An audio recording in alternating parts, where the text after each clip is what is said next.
Chapter 20. The Airship. I come to answer thy best pleasure, be it to fly, to swim, to dive into the fire, to ride on the curled clouds. Tempest, Act 1, Scene 2. On the following morning we received a dispatch from the prince that his special messenger would soon arrive to escort us to his country. As we make a journey of nearly 5,000 miles, as we have a journey of nearly 5,000 miles to make, said the doctor, in order to escape public curiosity, your terrestrial complexions must be concealed, and veils are inconvenient. You and John must have your faces painted, in the Martian style, in order to keep up your incognito. Captain, queried John, what that foreign lingo word mean, anyhow?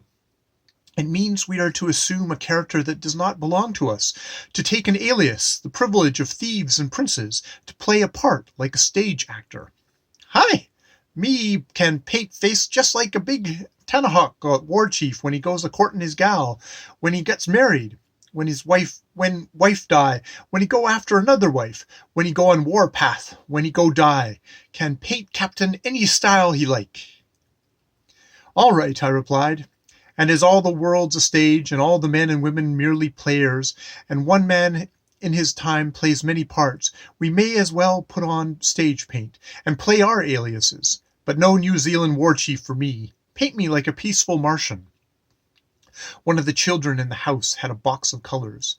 We retired to a private room. I resigned myself to John's clever hands, and in short time my complexion was changed to a bright golden hue, and my hair, mustache and eyebrows to a jet black shaded with blue. I looked at myself in the glass, and for the life of me could not tell whether I was myself or somebody else.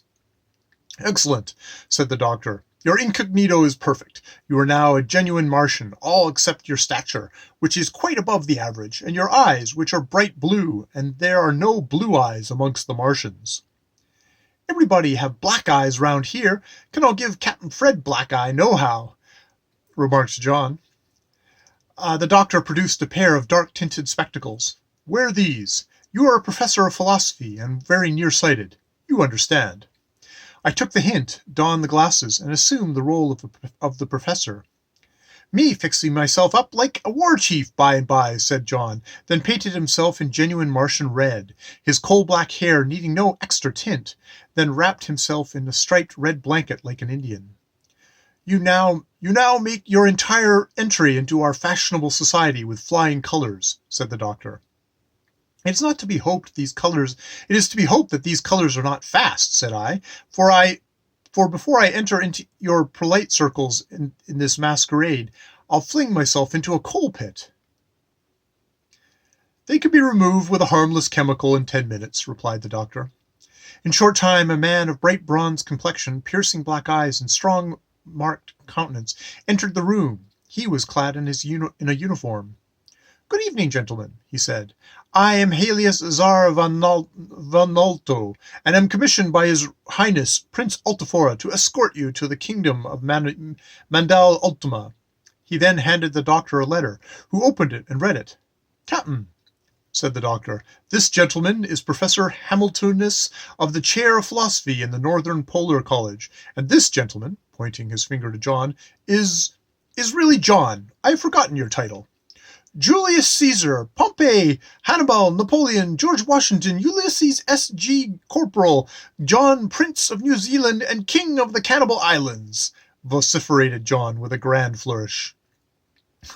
And I'm Commodore Jack the Giant Killer, bellowed the Raven as he flopped up on John's shoulder, cocked his head to one side with a knowing look, and winked both eyes at Tsar Voltano. I'm delighted to meet you, gentlemen, replied Voltano with a profound salutation, at the same time looking very hard at the Raven. But your stature, breadth of shoulders, etc., are somewhat in advance of the general run of Hibernians.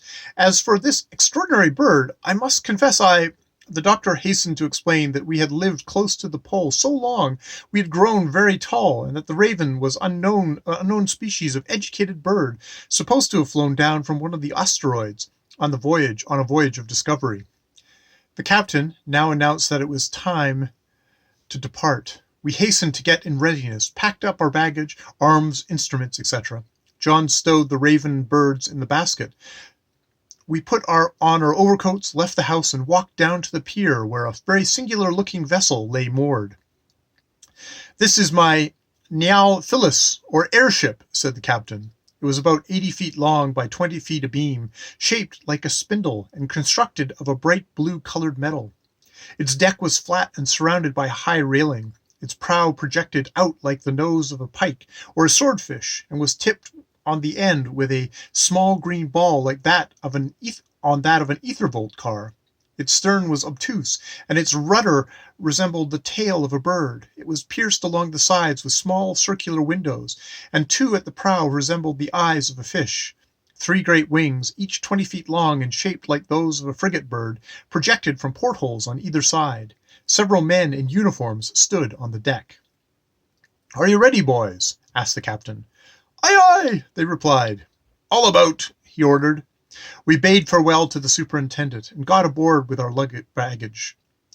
The ropes were cast off. The captain gave the signal. A low rumbling sound was heard in the hold, and to my astonishment the ship rose from the waters in spiral circles, her wings wavering to and fro till she had ascended 300 feet in the air.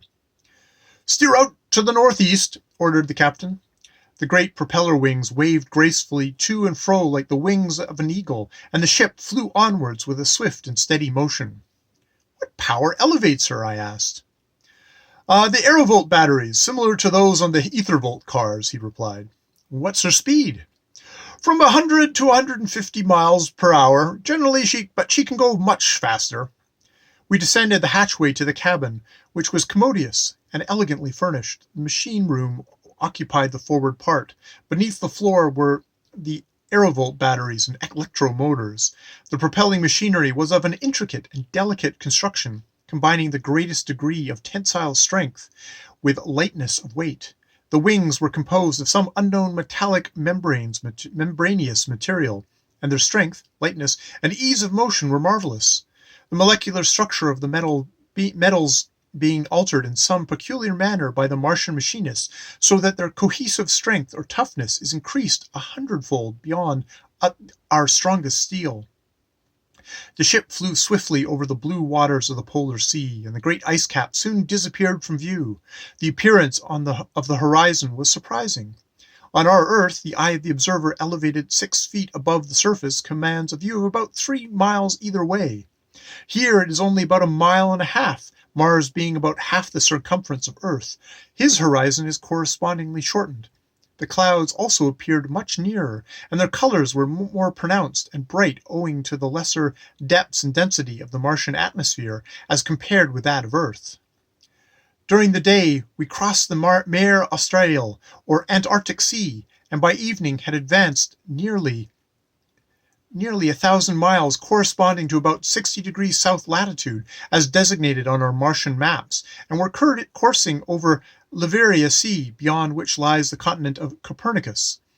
The sky became overcast, and the wind began to blow a gale. The propelling wings were furled and laid back in their grooves in the sides of the ship. The shorter wings were projected from their ports, and their swift, more powerful motion bore us ahead for a while, but the gale steadily increased, and it was difficult to make headway.